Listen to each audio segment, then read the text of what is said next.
I'm creating this account and posting this because I need to know what to do. I mean, I know what I should do, but I'm conflicted. I just don't think anybody will believe me. My family, including myself, maybe up until recently, had always been a group of avid outdoorsmen. We hike, we hunt, we fish, we camp. Any of that stuff, you name it, we've probably done it. Between my brothers, sisters, cousins, grandparents, and all my extended family, we're all very outdoorsy people.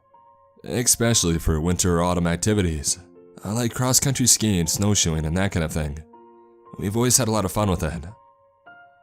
Of course, being out in the wilderness all the time, you sometimes see or hear some strange things. Sometimes you get spooked by animals. Sometimes your head tries to make sense of something weird and it comes up with some strange things. You have to understand, I've always been a skeptic of anything supernatural. I've never really believed in the paranormal, like aliens or Bigfoot or other wacky conspiracy theories. I've always firmly believed that it's all just your brain trying to make sense of things, and that maybe it just can't explain with all the available facts. But I can tell you without a doubt, this isn't my brain trying to rationalize something with a normal explanation. I'm not paranoid. This isn't imagination. I saw it. I only saw it once, maybe twice, but I know it's followed me before. This was just the final nail in the coffin that finally made me realize I wasn't getting spooked by my imagination. First of all, when did this start, to be frank? I can't really pinpoint it. Really, it's gone as far back as I can remember. But I don't know which things were truly just my imagination, and which times it really was this thing. Recently, however, within the past 5 years or so, these events started happening more in earnest, and it's when I sincerely started to become concerned. Like I said before, weird stuff happens out in the forest and the mountains. I always used to just brush it off as that, but these last 5 years, it's different. I'll detail a few examples. I don't want to give away any exact locations for reasons I'll explain later, but I live in Montana with my wife and we do our outdoor activities all around this region, and even as far as Alberta or British Columbia. My uncle on my mother's side owns some property here in Montana, and the cabin there is a popular activity destination for our family on that side. We often go out there just to hike around, snowshoe in the winter, just to simply relax and enjoy the weekend out in nature. On this particular occasion, my wife, then girlfriend, and I were going to spend a 3-day weekend at the cabin with my sister and her husband, and it was only late autumn and early winter, so we thought that we would explore some of the trails near the property before the snow started to make the place impassable without snowshoes or skis. It was supposed to be a routine trip. So we got there and packed all of our stuff in the car and enjoyed that Friday evening without incident. There was already some patchy snow, but it wasn't so cold that we needed our winter gear or anything. Just some heavier coats and a warm hat or scarf or something. We had a lovely fire that night, and we talked, toasted some things on the fire, and nothing was amiss. A normal camping trip, and didn't think too much of it. The next day, though, was when things started to change about my attitude towards the outdoors. The morning was a bit lazy. We cooked and we ate breakfast inside of the cabin, and then we lounged around and played some board games until the afternoon. It wasn't until about 2 or 3 that we decided to go explore some of the trails, and we knew that we only had a few hours to do so since it was starting to get dark a little earlier, so we set out. It was really nice for a while, and the air was crisp, and there was a breeze that wasn't too cold, and nature was beautiful. This place wasn't entirely alpine, so there were some autumn colors to be seen, and though it was a bit sparse. There were patches of snow here and there, and we had even gotten into a few playful snowball fights. But for the most part, we only watched and enjoyed the scenery, and not talking too much. And the trail was surprisingly wide and well kept for one that appeared to be not well traveled. As it started to near sunset, we turned around and headed back to the cabin, and for whatever reason, I started lagging behind. My wife walked alongside my sister and her husband, and they had struck up a conversation about something. I just walked roughly 30 feet behind them with my hands in my pockets, enjoying the little tufts of autumn color that I could see at the bases of some of the pine trees.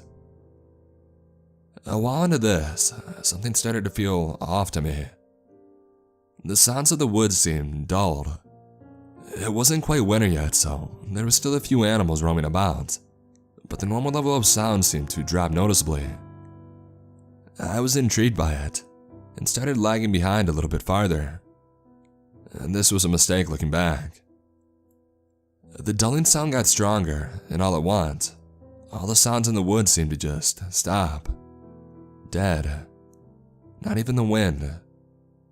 It even felt like the air had gotten heavy, like it was more difficult to breathe. I was freaked out by this. I had never felt this unnerved before. It's cliche to say, but I distinctly felt like I was being watched, and my back felt chilly, like some primal instinct was telling me there was something behind me. I stopped dead in my tracks.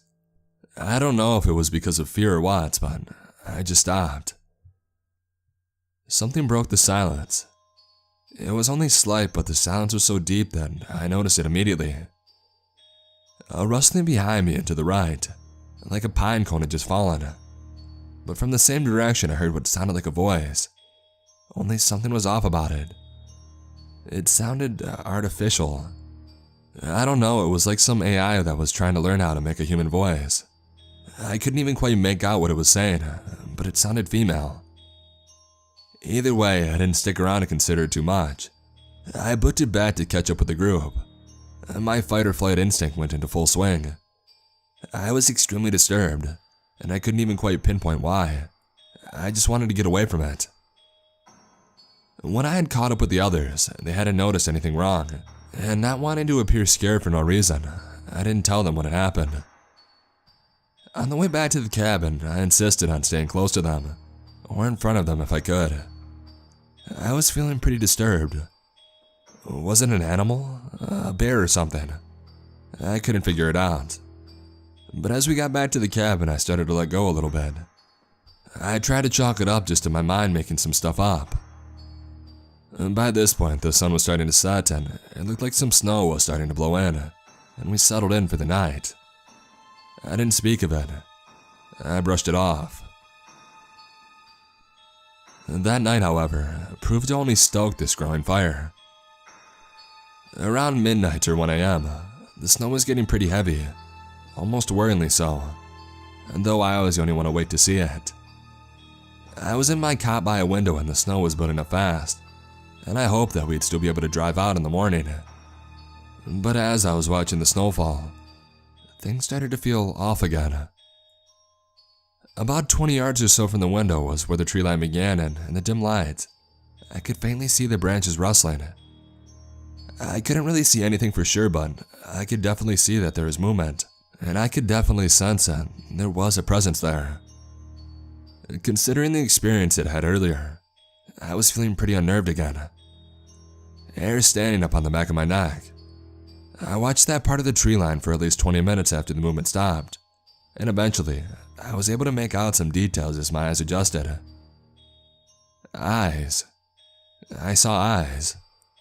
From whatever little light there was, it was reflecting off of two unmistakable eyes.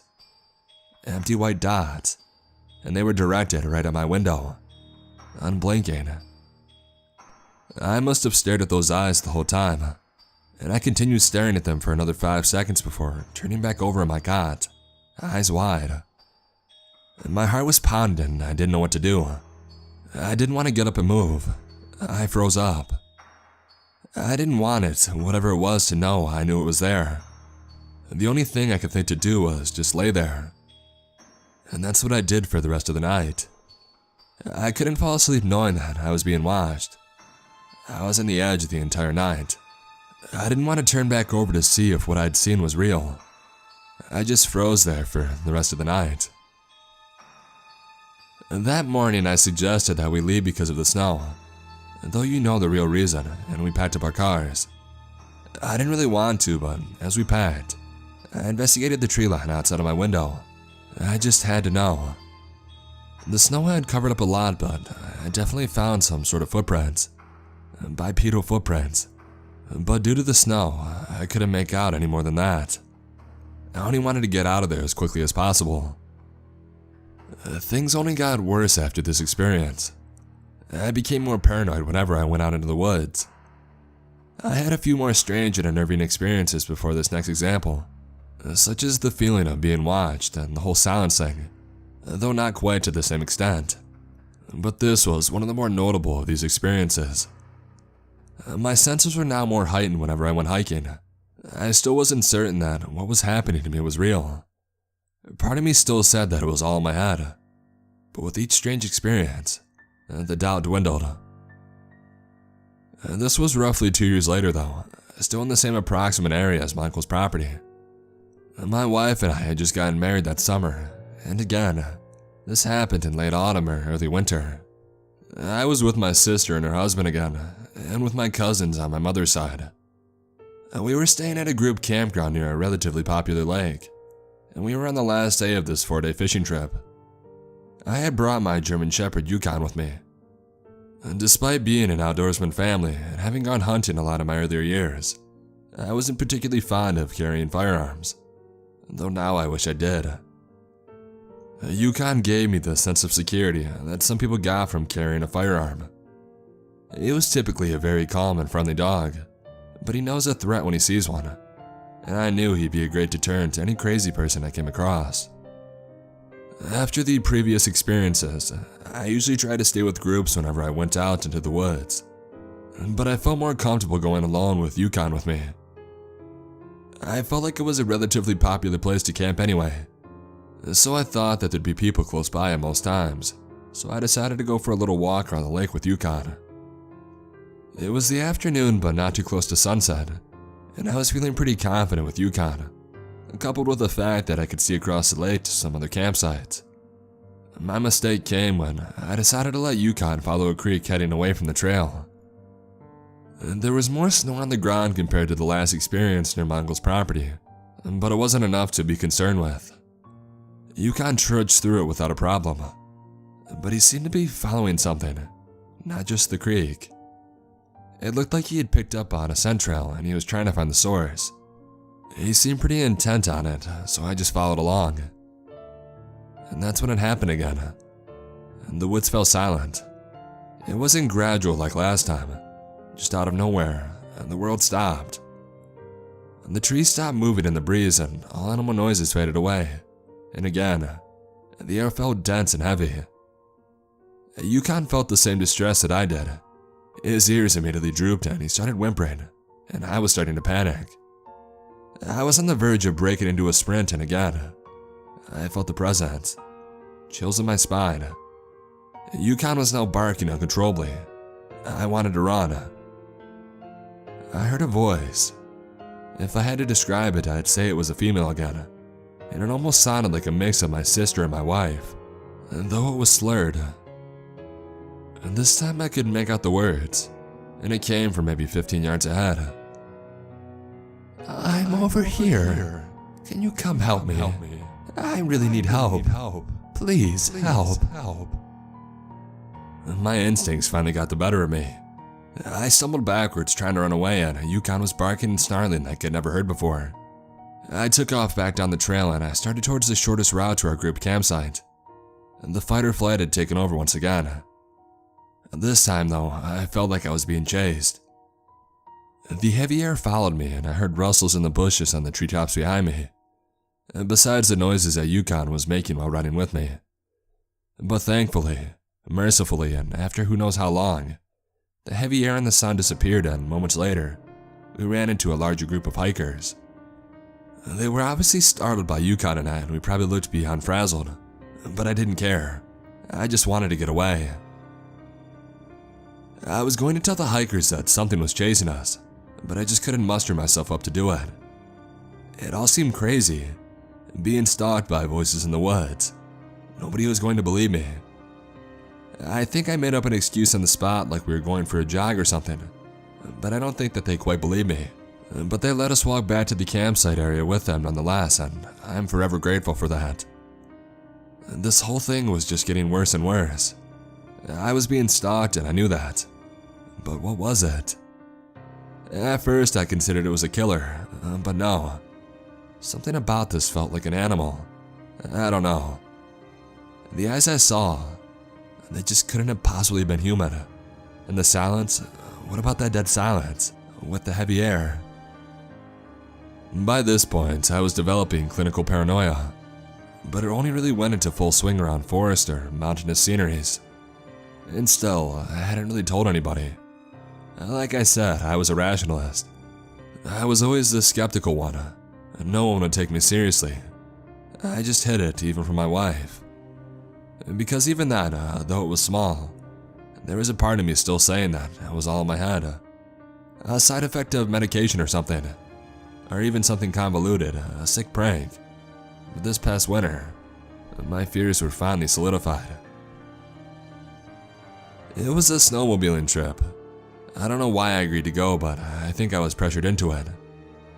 I tried to make up some excuse like work or something similar, but those kept getting shot down. My dad knew that I was free and he knew me, and somehow I agreed to go. He wanted me to go with him and his friend on an overnight trip to do some ice fishing. The date was set, and on the morning we departed. My heart was beating harder than it should have.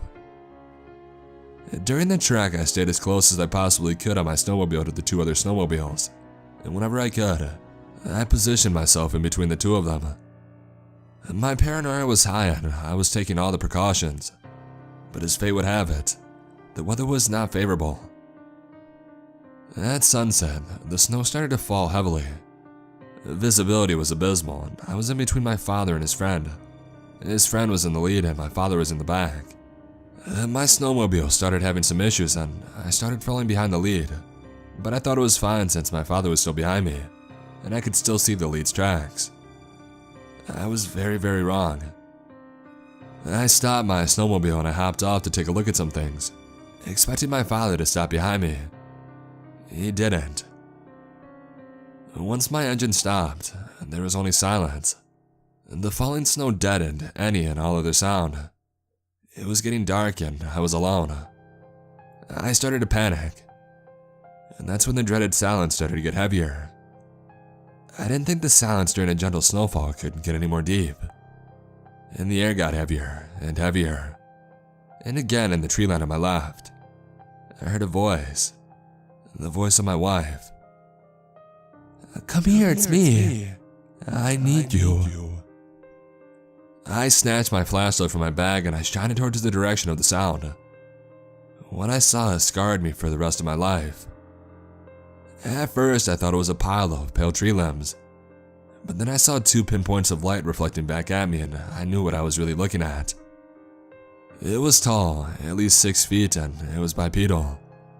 It had pale, almost dead-looking skin that seemed too tight for its body, stretched over a thin and bony frame. It almost looked like if its bones moved, it would pierce the skin. Its eyes were sunken and its cheeks were as well, and it had thin, cracked lips with something black dried on them. But what struck me the most were the hands. Its fingers were inhumanly long. Who am I kidding? It was all inhuman, and they ended in massive, curved black claws. It let out an unnatural and ungodly shriek when the light hit it. I thought that I was going to die. Without any hesitation, I dropped the flashlight and I jumped out of my snowmobile and I started it as fast as I have in my entire life.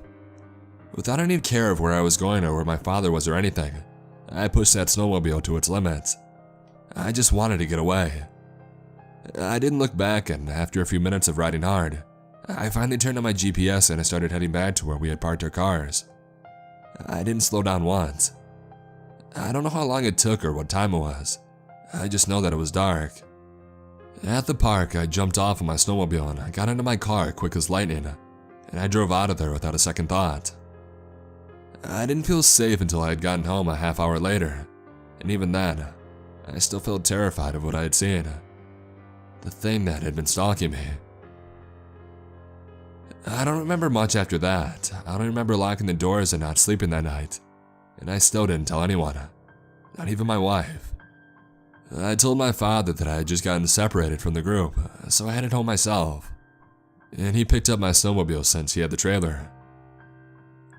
This brings me to my problem. I haven't been near any forest or woodlands or anything since that experience, and I don't ever want to go near. And the problem is, though, my family is starting to go camping again, and I don't know how to tell them that I'm not going back.